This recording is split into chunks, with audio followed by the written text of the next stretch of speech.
Hello, this is Joe from Students in Aviation, and for this session, we're going to talk about the rudder pedals and how they work on the ground and in the air. So the first thing we want to do is we want to set our situation to the number 2, which is Reedsburg at runway 36 on the runway there. So to do that, I'm going to hold down my Alt key, and then I'm going to tap the 2 key here. So see that? Tap that. And that'll take us into the simulation. If it's paused, you can just press this unpause or pause button right here, or hit the P key on the keyboard. So I'm just going to tap this, and we can see now we've got the plane running. I'm going to tap this to make sure our seats, we're in the right position on our seats. So we tap our little white button here, and now we're situated correctly there. All right, so on the ground, the rudder pedals are actually linked to the nose gear. So let's go outside and I'll show you how this works. So I'm going to tap our outside view button right here. And then I'm going to zoom in a little bit more here. Let's zoom in right there. You can see the nose wheel right there, and then you've got the rudder. So what I'm going to do now is I'm going to apply left rudder. So, and what I mean by that is I'm going to push our left rudder forward like this right here. And now I'm going to keep doing that back and forth like that. Now watch what happens on the sim when I do that. You can see as I push the left rudder forward there, the nose wheel swings to the left. That would cause the plane to turn to the left. And this is common in most general aviation aircraft, where there's a linkage between the rudder itself, this vertical surface right here, and the rudder pedals, and also the nose gear. So if I push on the right rudder pedal like this, right here, that will cause the rudder to swing, or the nose gear to swing to the right, causing the aircraft to steer to the right. All right, so now let's actually put this into practice. Let's jump back into our pilot seat. And what we're going to do is, the first thing we do before we take off, obviously got to make sure the parking brake is disconnected, so or off there. So let's do this. Let's turn off our yoke on the screen there. Obviously we can't turn this one off here, so I'm just going to tap this button. I'm going to move this hat switch to the left here and watch the yoke disappear on the screen there. So here we go. I'm going to tap that, and we can see the yoke has disappeared on there. Now we can actually see a little bit more of the control, or the panel on the screen there.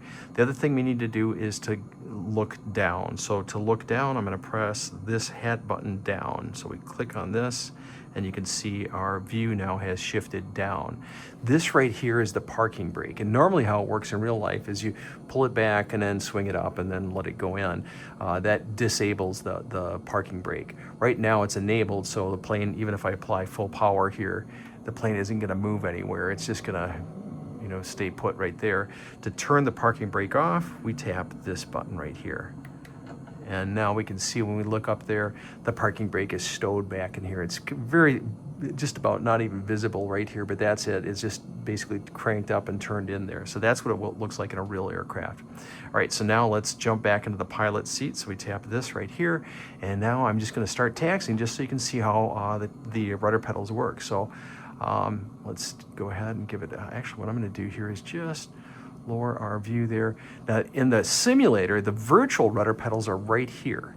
You can see those. Now watch, I'm going to press on my left rudder pedal and watch what happens in the sim. See how it shows the rudder pedal moving in?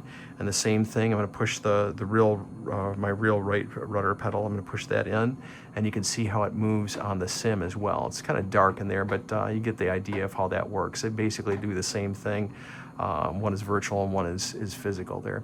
All right, so we'll jump back into the pilot seat here, and let's taxi down the runway. What we're going to do is we're just going to taxi to a taxiway, and then off the taxiway there. So I'm going to have my feet on the rudder pedals like this. Notice I don't have my feet all the way up on the pedals. That's to keep me from pressing the brakes, the toe brakes that work like this. When you press those forward like that, that's the toe brakes. And you can do differential toe brakes. I can apply right toe brake, and I can also apply left toe brake alone, or I can apply both of them together to cause the aircraft. So that's both toe brakes down. That's different than the rudder pedals moving back and forth like this. All right, so let's go ahead and start taxiing here. All right, so I want to steer a little bit to the left. Let's move our gaze down just a little bit so you can see those rudder pedals as I'm moving them there. Oops. I don't want to get going too fast here, but now you can see how I'm moving the rudder pedals in the sim there.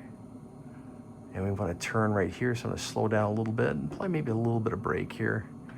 Okay, and now I'm just going to apply a little bit of left rudder. That causes the aircraft to steer to the left. Okay, there we go. And let's, we'll keep going here. And what I'm going to do is I'm going to do a real sharp turn here so you can see how this works. All right, we'll go ahead here.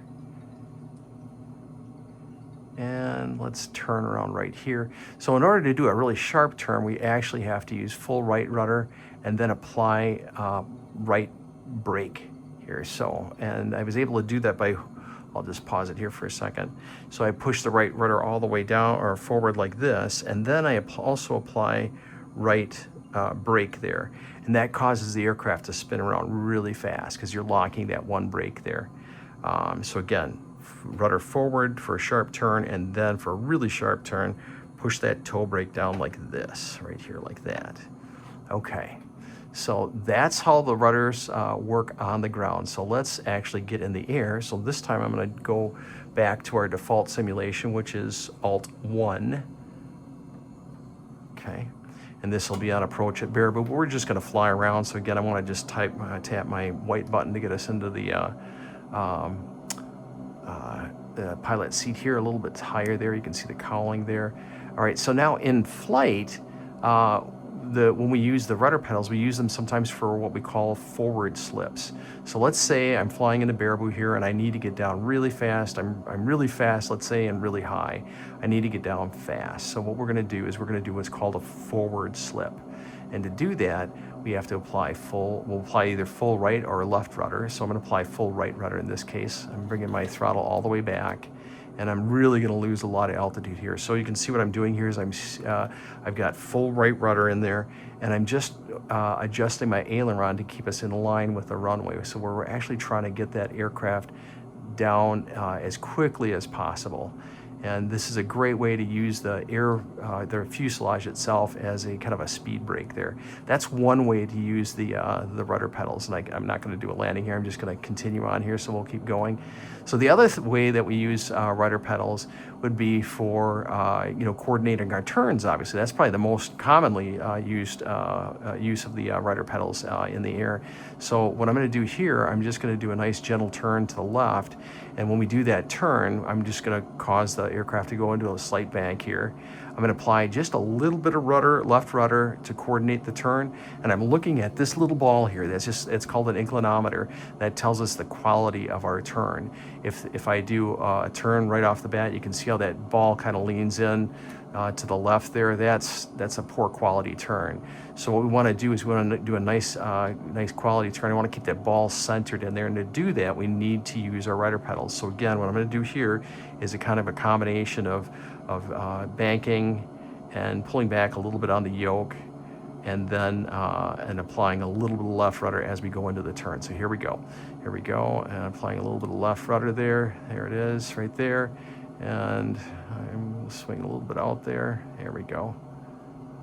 And see how the ball is centered there? That's what we want to see. Generally speaking, once you're in the turn, you really don't need much rudder at all. So again, that's just very little rudder there. Again, that's used to coordinate the aircraft so that it's flying basically straight like an arrow on there. I can do the same thing to the right. Apply a little bit of right rudder here as we go into a right turn. You see the ball is leaning a little bit to the right there, so I want to give it a little more right turn. You'll find that in most cases you're going to use more right rudder than you will left rudder, and that has to do with the left turning tendencies in the aircraft, which is a little more advanced subject, which we won't go into right now. Okay, well, I hope that helps. It gives you an idea a little bit of how the rudder is used on the ground and in the air. Keep watching these videos. We're going to have more advanced videos. These are just our first ones, and we'll go from there. All right. Hope to see you at Oshkosh.